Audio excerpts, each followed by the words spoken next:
Hey, what it do, man? Look, we're back. Episode 4 of Danmachi. Yo, the war games have come and went, basically. But without further ado, that intro. Let's go.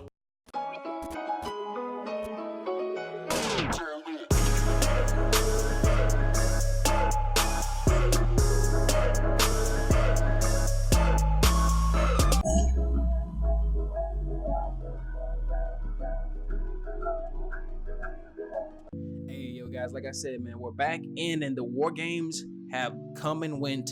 Would I have liked to see it be a little more drawn out? Yes, I would have preferred it been maybe 3 episodes to flush out a little more of the personal fights that I saw in the episode, but without any of that, we'll just get into a rundown of the episode. And I hope you have already watched this. If you haven't, please click off the video. I'll give you a second. Now that you come back, let's continue. We get into the episode and we see the newly formed Hestia family. So we got our roster of Lily, Wolf, and Makoto, and elf son Ryu, supposed to be hidden, but we know it's Ryu. They're all waiting for Belle to arrive, and I mean, my man Belle pulls up in the smoke like, no, they don't want none. You know who it is. And they meet Hestia, but Hestia sees the rest of the guys off to the actual location of the more or less capture the flag, capture the base type of war game that's going to be going on in the episode. And the gods all gather in their own centralized location, which was where they held the meeting to determine the games. Anyway, but so as the rest of the crew's leaving to the location, how do you say her name? Sayer-san, one of the waitresses who has a crush on Belle, runs along and gives him a good luck charm. They want him to be protected. All of Belle's ladies, or his lady loves in the city, they want their little bunny to be good and be well. So as they get to the location, Cassandra is stating again that something's gonna happen. The castle is going to fall. The castle is gonna fall. And Daphne's kind of like, yeah, your predictions. She doesn't believe it. Now, how much of Cassandra's predictions actually come true, we don't know. They don't really flush out much about Cassandra and Daphne, other than telling us, I believe in the previous episode, that they too were individuals that Apollo had sought, and more or less emphasizing how serious Apollo is about getting things that he wants. He tracked them to the ends of the earth until they joined his family. And so with that, she's still like, oh, it's gonna happen. My prediction was basically, and I was spot on with it too. I was like, he's either gonna get in, or what she's seeing is some type of Argonaut ability. Belle charges up, which we already know he only has Firebolt. I'm like, he's either gonna get in there somewhere and he's gonna either end up in a fight, he ends up charging it for a bit and it blows, or he gets somewhere and charges it and then just knocks the whole castle in, or something along those lines, which I was kind of close. I won't jump ahead, but that's basically kind of what he did in the end. He got in, hid, and did his thing. But as that's going on, the city is so alive that now the gods have Hermes has activated his ability, which allows everyone in the city to view and see the war games. Like, this is something that's big in Orion, I believe. These war games between the families is something that basically like the lifeblood of the city. I don't know how often it happens, but it's something that's a real thing to enjoy when it does happen. So everyone's like placing their bets, in the different pubs and places. Everyone's getting, settled in. Oz and her group are watching it from Loki's place. Everyone else is watching it wherever they may be. And we see our boy Mord from last season, the adventurer who was down in the area where Bale basically did his thing and showed the world, the Argonaut ain't nothing to be trifled with. He comes in, I got 100K on the Hestia family. Don't at me. And they're just like, yo, you gonna lose your money. Like, what are you doing? You're gonna lose your money. He's just like, lose my, what? All right, watch. No need to say anything. They're like, all right, cool. And I mean, we know Mord had a complete 360 or 180, sorry. He had a complete 180 from what he used to be compared to now, because of Belle, seeing how Belle was, and like Belle having that kind of thing like Naruto, I guess, but not so much like Naruto. He can just, I wouldn't say change people for the better, but he opened his eyes to the kind of poo trash adventurer he was, to the kind of adventurer he could be if he applied himself, implemented a better, moral compass, I guess. That'd be the best way to put it. uh and that's where he is now when we see him again. So we finally get to the stage has been set. We see all the people along in the castle. Apollo's basically stating like, I got 100 people in this castle to your 5. Let's see how this turns out. And I'm just like, numbers don't always necessarily mean a victory, dog. It just depends. It just depends. So we see Elf, aka Ryu-san, mounting the attack. The first one, she drops in, badass, lands, has these 2 really unique blades. You can obviously tell are magic blades made by Wealth, and she starts lighting the side of the castle up. I mean, one's hitting actual lightning and the other one's spewing flames. And they're like, yo, we need to, launch an attack. We need to launch an attack. And Luan, who was the little guy who was trash talking Hestia in the second episode, was basically saying, yo, we need to get some people out here. So he summons 50 people to go out and, like, yo, take care of this. This is one person. 50 of you should be able to do this. But it doesn't seem to be the case.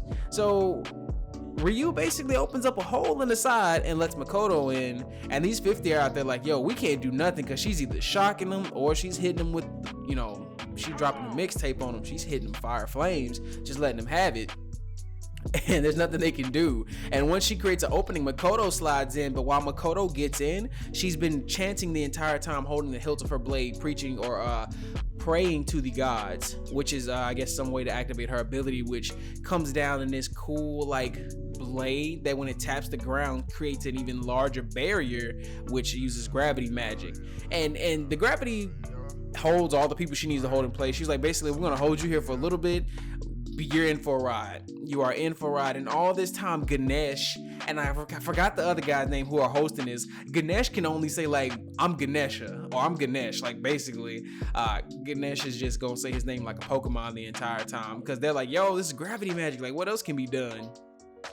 And then Hermes makes this one, he touches on this one thing that kind of had my eyes like, yo, what's going on? Like, this is in the same sense. I'm wondering how this could already be so upfront. Like, how's Luan knowing this already? Because he's telling him this stuff so fast, but we're not seeing Luan actually see it. So it's like, oh, okay. They were like, Luan is a traitor, because you see him on the screen letting Bell and Wealth in. But I was like, yo, how did I not think of this? How did I not think of it?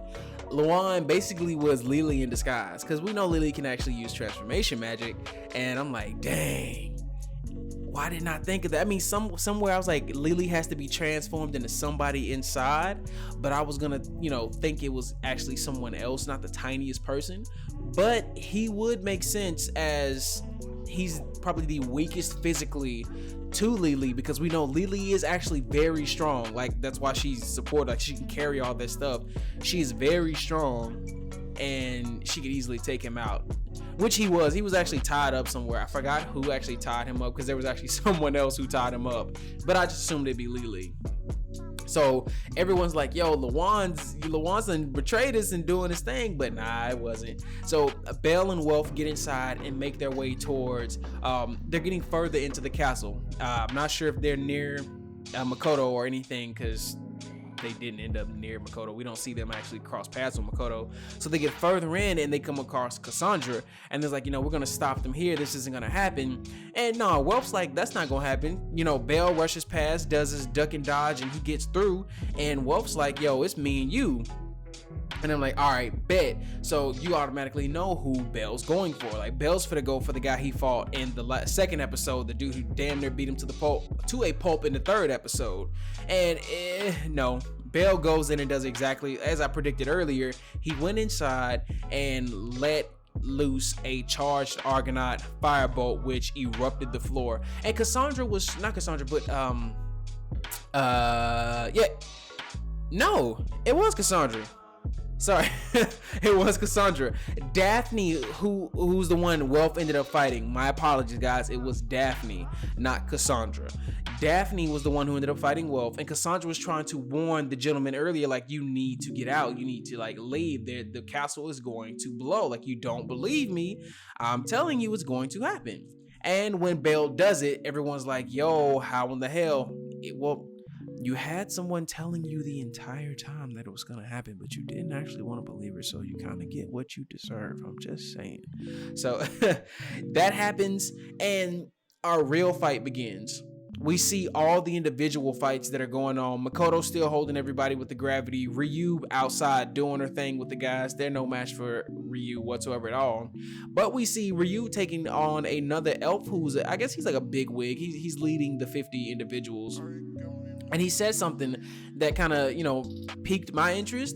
He was upset at Ryu for using magic blades, and what he says is, how dare you use magic blades, those accursed things, more or less, I'm paraphrasing, that burned down and destroyed their village. So the elves have some weird backstory with magic weapons being used to take out their village, or the main village in that general area. There could be other elf villages in the world, but the one in that central location was done in by some magic blade or magic weaponry users. And she states that if it's to help a friend, then I'll be the bad guy. I don't have much in me right now to worry about our clan's, quote unquote, fight or petty grievance against something right now. I'm here to help my friend. That can wait for another day.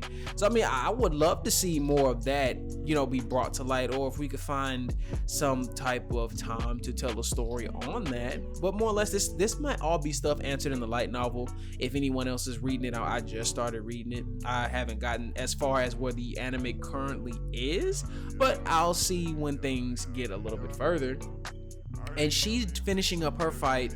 Wealth is doing his best and keeping Daphne at bay, and Belle and the guy who I can't stand, they get into it. And I mean, he's like, yo, this Belle is a different Belle. Like, he's not the same person I fought. Like, he's so fast because he breaks his sword. He's like, oh well, whatever. I'm finna go in here and do the do. Nah, Belle's like, I've been training, guy. He probably leveled up a little bit, probably got S+ on everything now, or at least his speed and dexterity. And he went in and broke the blade. But lo and behold, Cassandra steps in the way and stops him from delivering like a blow. And it's like, dang. I mean, it's part of her job. She has to do it. But I kept thinking, like, is she trying to do something else? Like, what is this alluding to? But no, Cassandra was actually trying to hold him off and actually allow her teammate to do his job. And then Lily rushes in and moves out the way. She's like, I won't let you stop or interfere with Belle. And I'm like, yo, that's what I'm talking about, Lily. You better step up and do your thing for your boo. Because Lily, she loves Belle too. Like, a lot of women like this, man. Gods, non-gods. I'm trying to think of the other term for what Lily is. Lolicon, the other Lolicon in the show, because Lily is actually older than Belle. I found this out a little bit later doing a little research, but she's actually older than Belle. And that's where our fight kind of starts getting a little gritty. Things seem a little, slim. Seemed like it might not go our way. I kind of thought it was gonna end up being a 2-episode thing, because I'm like, yo, there's no way. Like, this just kind of got good. I kept thinking it's gonna end at any moment. It didn't end. I'm not mad at it. I just kept thinking it was gonna end at any moment. And this is when Belle starts remembering Isis' lessons. She was like, enemies will always be the most open when they think they have an opening. So basically, like, when someone takes an opening, that's when they're most open. So he basically faked the funk and let him rush in and think that he had the last move, because dude was just like, F it.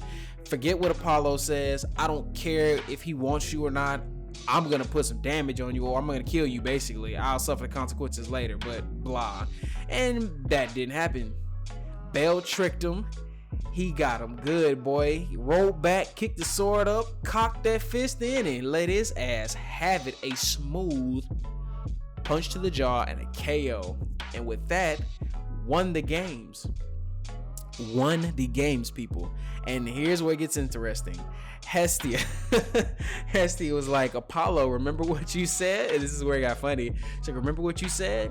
Any wish I ask for, anything I ask for, be done. And I mean, you kind of already know that she attained it somehow after seeing it. From you see it in the OP. She asked him, I take all your property or properties in this general area, which is the mansion, and you leave and disband your familia and never step foot in this location ever again.